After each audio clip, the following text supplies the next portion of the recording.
लकड़ी को ले आओ। तब केशव बोले हैं कि हे मां तू चिंता मत कर। कहा कि तुम चिंता मत करो कि हम जा रहे हैं और लकड़ी ले आएंगे।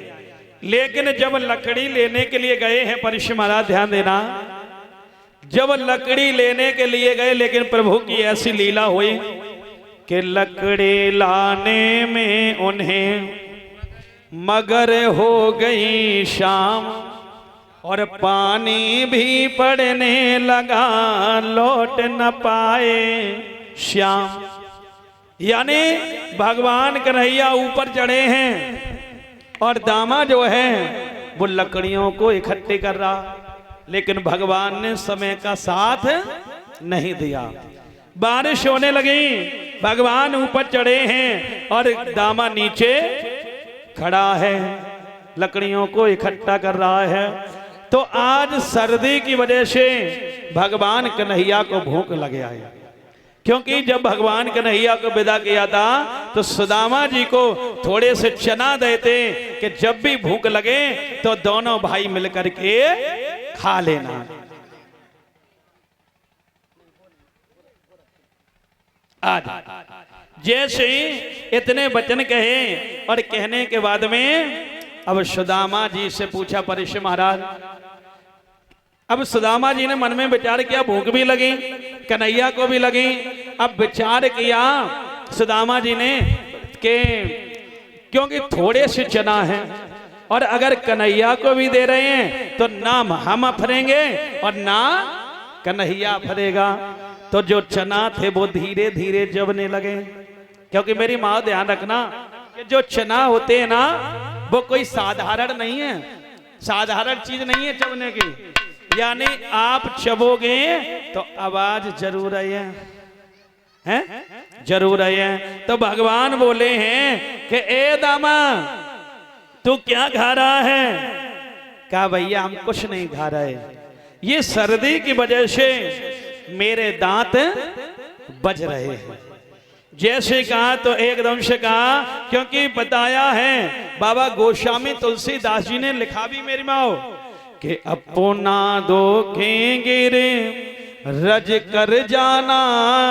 मित्र उसको कहते हैं कि मित्र का दुख रजो मेरो समाना। जो सच्चा मित्र वो होता है जो दुख पहाड़ जैसे को उठा लेता है, वही सच्चा मित्र है। जे मित्र जो और होई दुखारी ते नहीं बिलो के ताकत भारे। यानी मित्र का दुख अपने ऊपर ले ले वही मित्र कहा जाता है। बोलिए गोविंद भगवान के।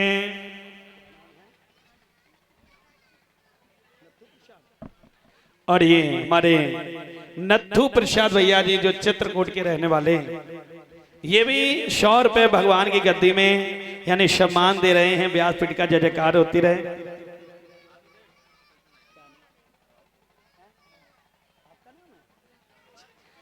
और ये 100 रुपए जो व्यासपीठ का सम्मान आया है, सोना देवी जी जो चित्रकूट से, ये भी सम्मान कर रही हैं। भगवान जीवन में हमेशा खुशियां बनी रहे, परिवार फला फूला रहे।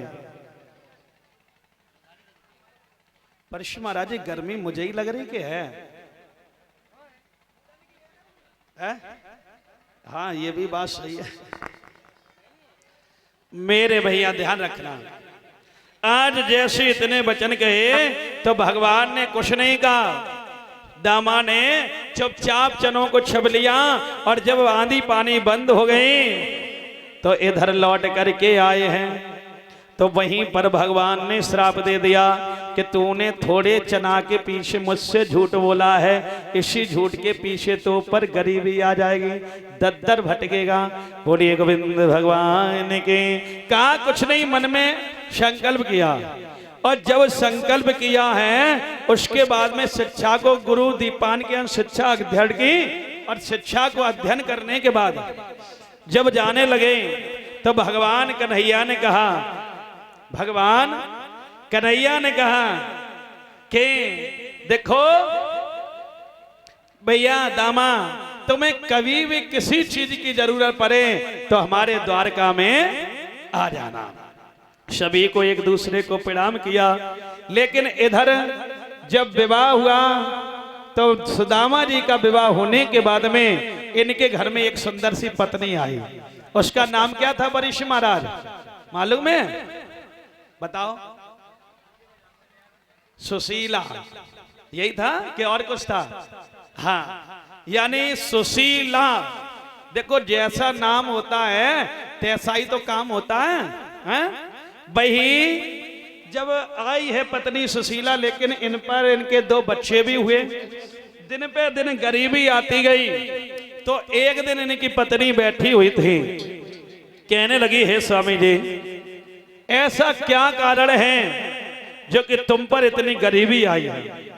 तो आज वही सुदामा जी पुरानी बात याद करके कह रहे हैं कि हम गुरुकुल में पढ़ रहे। अभी बताएंगे सरस बेटा है, 5 मिनट का वेट करो, 5 मिनट। कि हम गुरुकुल में पढ़ रहे और कृष्ण में रेस पाठी हैं, हम गुरुकुल में पढ़ रहे। अरे एक दिन गए लेन लकड़िया और गुरु मैया ने चना दे। एक दिन की बात है कि लकड़ी लेने के लिए गए तो गुरु मैया ने चना दिए। एक दिन गए लेन लकड़ी और गुरु मैया ने चना दे।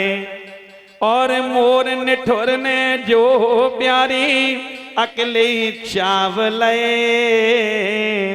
और मोहन ने पूछी का खाए रहे, तब मैंने उल्टे ही जवाब दे।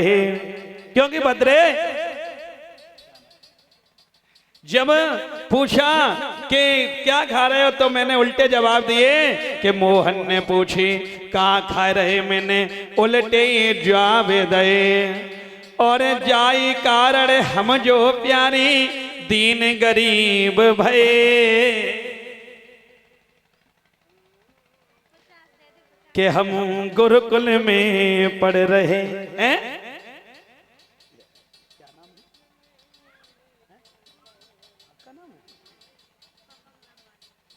और ये बालेश्वर भैया जी की बेटी प्रीति बेटी, हमारी प्रीति बहन की तरफ से 50 रुपए व्यासपीठ का सम्मान आया। बहन पर हमेशा ठाकुर जी कृपा दृष्टि बनी रहे। तो जब इतने वचन कहे, कहा कि स्वामी ऐसा करो, क्योंकि मनुष्य पर गलती हो ही जाती है। अगर गलती हो गई तो उसका पश्चाताप करना चाहिए। सही बात है मेरी माँ? अगर कोई गलती है तो उसका पश्चाताप भी करना जरूरी है। तो कहा कि जाओ जा करके अपने स्वामी जी से, यानी जो राजा बने हुए उनसे माफी मांगाना। तो जैसे कहा तो कहने लगे देखो हम खाली हाथ नहीं जाएंगे, कि गुरु पिता मित्र के घर जब कोई जावे, कोई न कोई भेंट अवश्य लेकर जावे। क्योंकि ध्यान रखना मेरे भैया, गुरु पिता मित्र के यहाँ जब भी जाए खाली हाथ नहीं जाना चाहिए। चाहे आधा किलो केला ही लेके जाइयो, हैं, लेकिन खाली हाथ ना जाइयो। बोलिए गोविंद भगवान के।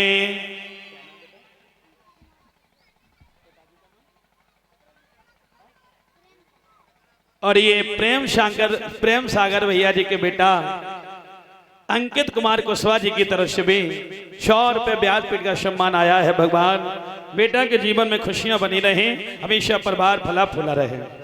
तो जैसे कहा तो आज जो सुदामा जी हैं दर दर भटक रहे हैं और कहीं भी किसी के द्वार खड़े हो जाते हैं, लेकिन कोई किसी को उनको भिक्षा नहीं देता है।